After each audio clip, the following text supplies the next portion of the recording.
राम नाम शिव सुमिरन लागे। अब कोई ज्यादा वार्तालाप नहीं करते। समय बीतने लगा। थोड़े दिनों के बाद सती के जो पिता थे राजा दक्ष, उनको प्रजापति का पद मिला। वो ब्रह्मा जी के पुत्र थे। सती के दादा वो ब्रह्मा जी थे। तो वहां पर एक सभा हुई, वो प्रजापति बने हैं तो उनका सम्मान समारोह था। वहां सब देवताओं को बुलाया, भगवान शंकर को भी बुलाया, शिव जी भी जाकर के वहां पर बैठे। आप लोगों ने प्रसंग सुने होंगे, लेकिन बार बार सुनना चाहिए, उसमें नया ज्ञान मिलता है, नई शिक्षा मिलती है। और 2 बार सुना हुआ, 4 बार सुना हुआ तो और लाभकारी होता है, वो और दृढ़ हो जाता है, स्मरण में रहता है ज्ञान। तो श्रवण तो आपने किया होगा। राजा दक्ष की सभा में जब दक्ष का आगमन हुआ, सारे देवता उठकर खड़े हो गए, लेकिन भगवान शंकर और ब्रह्मा जी ये 2 लोग बैठे रहे। ब्रह्मा जी क्यों उठे भाई, उनका तो बेटा है, और भगवान शंकर के ससुर थे, लेकिन शिव तो महादेव है ना। और राम में मन रमा हुआ था, उनको पता नहीं कब दक्ष आ गए, कब क्या हो गया। लेकिन दक्ष प्रजापति ने अंदर आकर देखा, अरे ये तो ब्रह्मा जी मेरे पिता हैं, ये खड़े ना हो तो कोई बात नहीं, लेकिन ये तो जामाई है ना, उसे तो सम्मान में खड़ा होना चाहिए। बहुत नाराज हुए, क्रुद्ध होकर के शब्दों के बाण मारने लगे।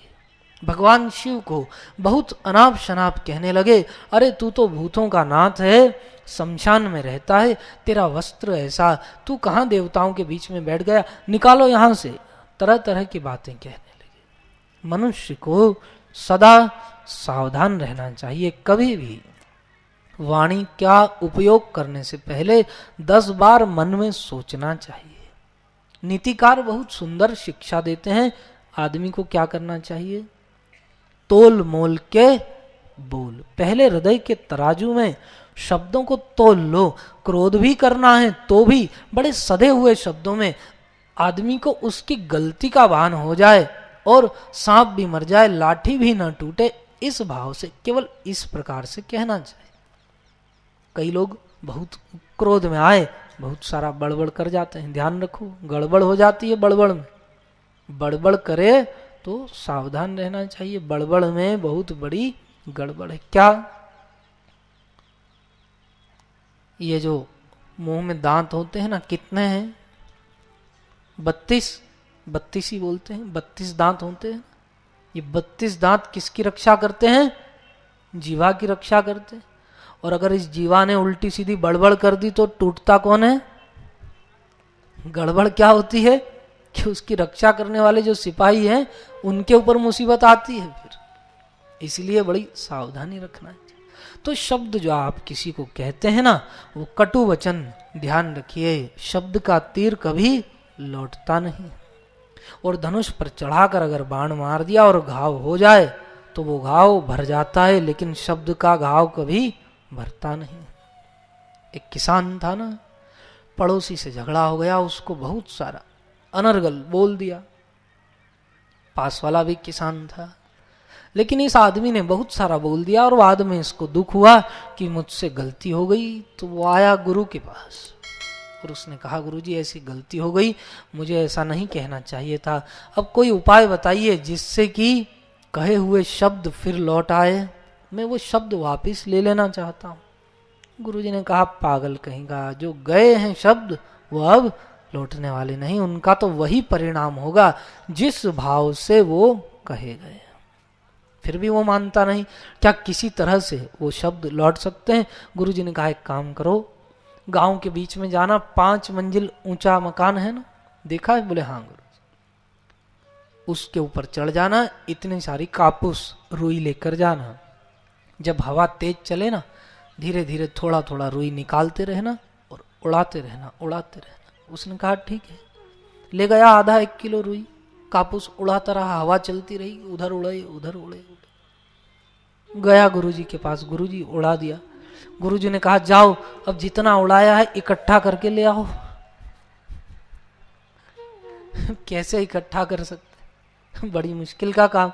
वो आया, 1 किलो उड़ाया था, 50 ग्राम भी हाथ में नहीं आया, मिला ही नहीं, उड़ गया। गुरुजी ने कहा ऐसे भाई जो शब्द के तीर निकल गए ना वह वापस आएंगे नहीं, उनका तो परिणाम भोगना ही पड़ता है। तो दक्ष प्रजापति जो हैं भगवान शंकर को अनर्गल बोलने लगे, लेकिन यहाँ जो दक्ष बोल रहे हैं इसमें ध्यान दीजिए आप, एक प्रकार की बेसुधी में दक्ष ने बहुत सारा बोला। बेसुधी कब होती है आदमी को? जब व्यक्ति नशे में होता है तो बेसुध हो जाता है। नशा चढ़ जाता है ना आदमी को, तो पता नहीं कब क्या बोल जाए, और नशा उतरे तो एकदम दिमाग ठिकाने आता है। सुना होगा आपने, बहुत बार बताते हैं। शराबी बाजार से गुजर रहा था, बहुत पी रखी थी, एकदम रास्ते में चलता जाए ना तो एक की जगह उसको 4 नजर आते, यह हालत, चला जा रहा है। उधर से राजा की सवारी निकली, हाथी के ऊपर महाराज बैठे हैं, हाथी डोल रहा है, राजा बैठे हैं, बड़ी गरिमा है साहब, सब लोग एक और हट रहे हैं। शराबी तो शराब के नशे में है, उसको क्या भान, वो खड़ा हो गया बीच में हाथी के सामने और महाराज से पूछने लगा, राजा साहब हाथी बेचना है क्या, पैसे निकालूं, कितने का है? राजा ने कहा ले कमाल है। समझ गए महाराज, समझदार थे भाई, बड़ी बुद्धि होती है इसलिए बड़ा पद होता। समझ गए भाई नशे में है। 4 सिपाहियों को बोला पकड़ो इसको, ये हमारा हाथी खरीदना चाहता है, तो आज तो जरा हाथी का काम है, कल सुबह बेच देंगे, जरा पकड़ो। मजाक किया, ले जाओ इसको, कल सुबह हमारे सामने ले आना।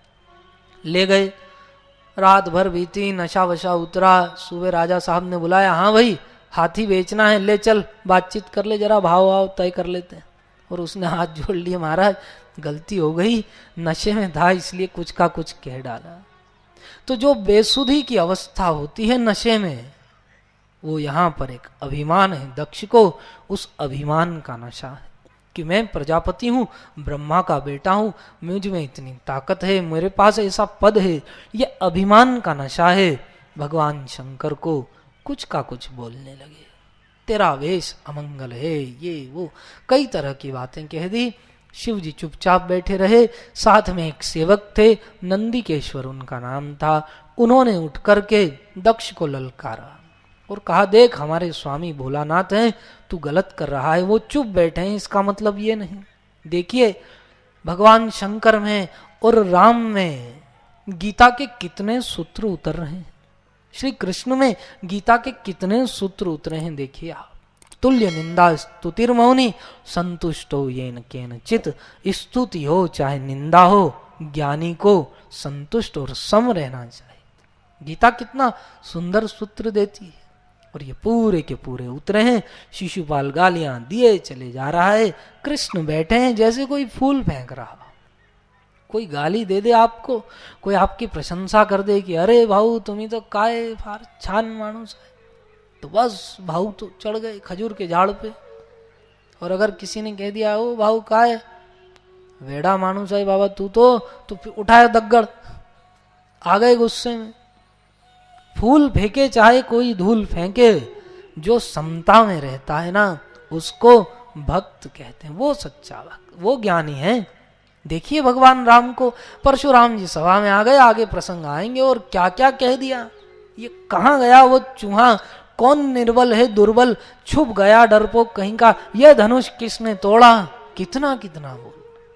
राम तो सम है, चुपचाप खड़े हैं। कृष्ण शिशुपाल की बात, यहाँ पर भगवान शंकर बैठे हैं, दक्ष बोलते जा रहे हैं। नंदिकेश्वर ने कहा, भाई देख तूने अपने जिस मुख से शंकर जी को गाली दी है, मैं श्राप देता हूं तुझे, तेरा ये मस्तक उतार कर अग्नि में फेंका जाएगा, जा। तुझे बड़ा अभिमान है ना, और इतना ही नहीं, बकरे का मस्तक तेरे माथे पर चढ़ेगा, क्योंकि जो मैं बहुत करता है उसको मनुष्य का नहीं बकरे का ही मस्तक होना चाहिए, सुबह से शाम तक मैं करते रहो। श्राप दे दिया। उधर दक्ष भी बोलने में कम नहीं, वो भी श्राप देने को तैयार हुए। भगवान शंकर ने नंदी का हाथ पकड़ा, चलो विवाद करना अच्छी बात नहीं, हम हरि के भक्त हैं ना, राम भक्तों को ये शोभा नहीं देता, चलो वहां से। जहां विवाद होता है वहां से भक्त संत आगे बढ़ जाते हैं। शंकर जी नंदिकेश्वर को लेकर कैलाश पर्वत पर आ गए। यहाँ आकर जब शिव बैठे हैं ना, देवताओं ने शिव का ये परम श्रेष्ठ स्वभाव देखा और महिमा देखी, तो देवता भगवान शंकर की स्तुति में नाम ले लेकर गान करने लगे।